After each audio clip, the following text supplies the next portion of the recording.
लग गया। अच्छा अच्छा मैं गली करी हो गया मैं बोलना नहीं बोलना हां ये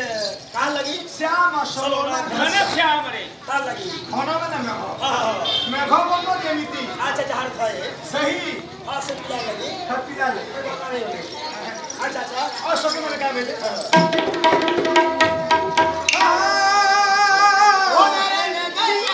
कौन रंग बछड़ा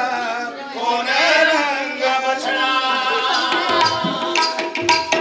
कौन रंग गाया कौन रंग बछड़ा कौन रंग बछड़ा कौन रंग गया कौन रंग बछड़ा कौन रंग बछड़ा कौन रंग हावे पर चलो या मैं गली गली भागे बदना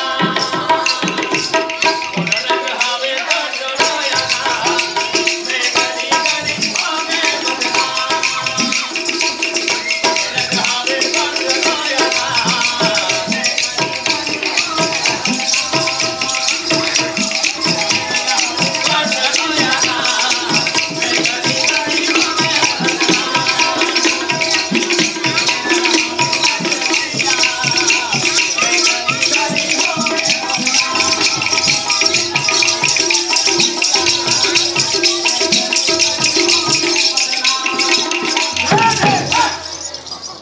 अच्छा कहां लगी है